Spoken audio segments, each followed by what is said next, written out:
weeyaan ma aragtay dhaqan wanaag bana laga doonayaa xujaajteenu. Axmed Cabdikariin Maxamed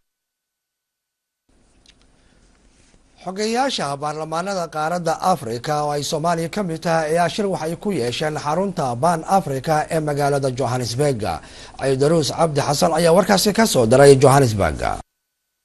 shirkan oo ay ka soo qayb galeen xoghayaasha baarlamaanka Pan Africa ayaa waxa Soomaaliya u metelayay xogayaha guud ee baarlamaanka federaalka Soomaaliya Mudane Cabdikariin Xaaji Cabdi Buux. ujeedka kulankan ayaa ahaa in xoghayaashu ay qayb ka ahaadaan heshiisyada dawladaha Afrika ee dhawaan ogolaaday inay hal baasaboor yeeshaan iyo inay xuduudaha intooda badan isku furaan qaaradan Afrika.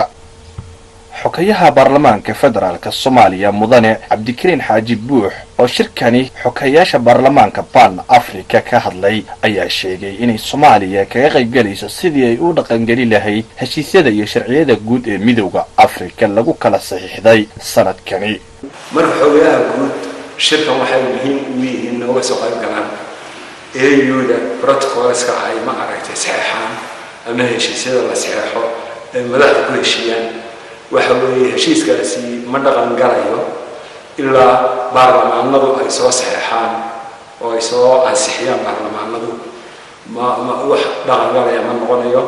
marka sababta badan xogayaasha guud ay isugu yimaadaan waa dhowr arrimood laakiin ta ugu muhiimsan waxa weeye in wixii bending ah مثل الشروع أما هشيسيو أما convention أما agreement الله قالي أما protocol سيالي AU لما لحظة أفريقيا أي كوهشيين AU level أوسع صحيحي إن أي برلمان ذي يو الأول إيران priority سيان أجندياش برلمان نظر shirka baarlamaanka Afrika oo toddobaadkii hore ka furmay magaalada Johannesburg ee dalka Koonfur Afrika ayaa waxa siyaabo gooni ah u shirayay gudiyadiisa hoose waxayna intooda badani ka hadlayeen sidii loo yareyn lahaa musuqmaasuqa iyo dhibaatada ka taagan qaaradan Afrika. wuxuuna shirkan socda muddo toddobaad ah baarlamaanka Afrika intooda badani ka hadlayeen ammaanka iyo musuqmaasuqa qaaradan Afrika.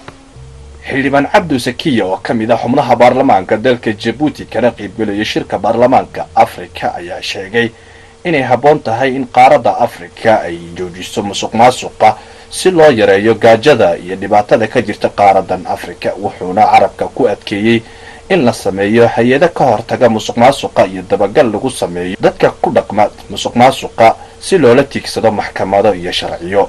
shirkaasi waxaa saaka laga hadlayay sidii Afrika dhammaan كورشنكا لولا دجالم يلهابو يو كسلة ضد بدن بلارم باكر عدي خاصة أفريقيا دي وحويا مانت ضد بدن يا دال بدن سنية إن بدن ما تخنا إن ويكوجر تسيدي وجوجين لهي خاصة دن جوتي سوق توضح هيجا سياسة دم مدحونه إنه هرموز كي هي مدن إسماعيل عمر جيلي وحي سميسي جديد بدن أو مدح برنامج أو لا دجالم ما تخنا كورشنكا maanta taasi waxay keentay cabsi badan inay ku dhaliso dadkii mataqaanaa hantida dadweynaha hayay inay cabsoodaan.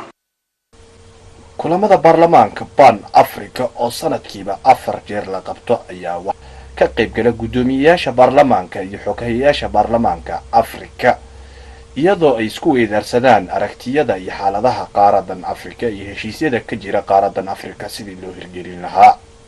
Idris Abdi Hassan TV-ga caalamiga Universal xarunta baarlamaanka Afrika Koonfur Afrika.